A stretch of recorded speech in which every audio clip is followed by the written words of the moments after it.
And in Ethiopia, rescuers have pulled out more bodies from a site of a landfill incident that happened over the weekend. As we mentioned earlier, 50 people were killed on Sunday in the landslide.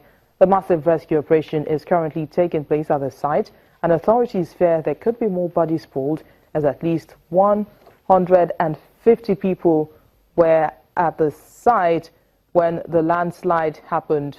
Family members of possible victims have been making their way to the site seeking information about their relatives.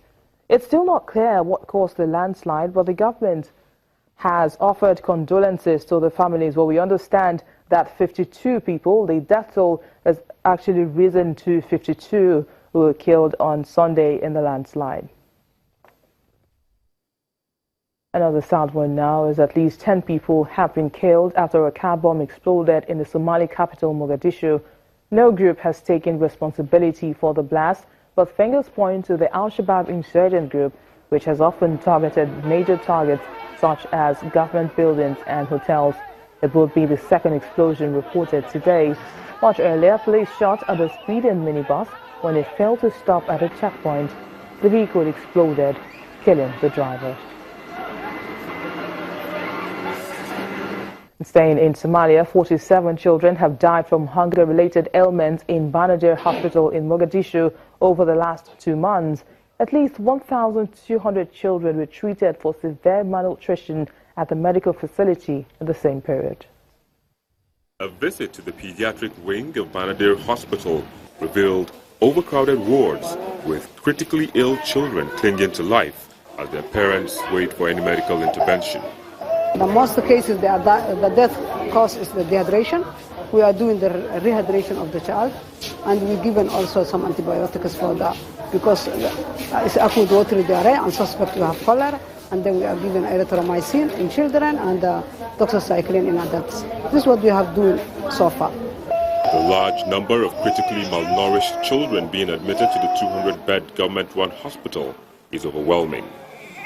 The hospital receives patients from as far away as Somalia's Bakul region, which is more than 350 kilometers from Mogadishu Lower Shabelle region, and from internally displaced persons camps around the capital. The support is coming late, and this is the drought-affected population already. They have diarrhea, they have malnutrition, because already they have some, and they are lost in lives. What we need is, if you are doing the support, it's better to have early support. Across the city in the Mogadishu district of Hodan, a local non-governmental organization called the Somali Relief and Rehabilitation Development Organization runs a wet feeding center where vulnerable children and the elderly receive free food. The number of people seeking meals at the center has increased substantially in the last few months, as demonstrated by the long queues of hungry children and old people forming outside the facility in search of food. Antonio Guterres visited Somalia in his first foreign trip as UN Secretary General to assess the humanitarian situation in the Horn of Africa. Severe drought has driven away thousands of people from their villages and communities in pursuit of food and water in urban areas. The Secretary General made a plea for increased support from the international community to mitigate the effects of the drought, which many fear will degenerate into full-blown famine if swift and effective intervention is not carried out. The UN Deputy Secretary General Amina Mohammed believes that behavioral drainage will make the difference in the efforts to effectively manage waste and reclaim the deserts. In an exclusive interview with Echo Africa on Channels Television, Mrs. Mohammed says the economic value can be drawn from it all. Many people want to put their waste somewhere, and there should be someone's responsibility on some innovative way of collecting that waste and disposing of it in a manner that doesn't do harm to health, to the environment. So that's a big question, and I think we have a good waste management strategy that's being put in place. What we need to do is to roll that out and to bring partnership from the private sector and communities and governments. Now, same thing with the desert. You don't just plant trees. I mean, planting trees where? How do you maintain them? them.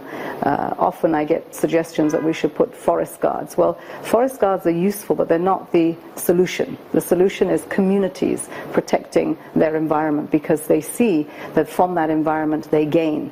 So the Great Green Wall's repositioning is not just to put a green wall up, but is actually to put an economic corridor that is green, that involves all these sectors, that can produce, first of all, the trees that will benefit you because there's revenue, it's an alternative livelihood, but also that we look to solar power because we want to engineer small and medium scale industries which will benefit women and men, but mostly women, and that we get that up and running in an integrated way. That's what the Sustainable Development Agenda is about. No silos. Just how do you make the interlinkages? How do you make sure that everyone engages in a result and brings their best foot forward to making that happen? Irrigation, agriculture, science and technology, environment. And at least 50 people are now known to have died after Cyclone Inawo hit the island nation of Madagascar. Another 153,000 people are said to have been displaced by the storm, while more than 100 people have been injured and 20 others said to still be missing. Cyclone Inawo made landfall in the country after affecting nearly 200,000 people. More than half of them have lost their homes and are now living in shelters. They've been complaining about the shortage of food and water, as many areas have no electricity. When Network Africa returns, a look at rice production in Nigeria. So join us again.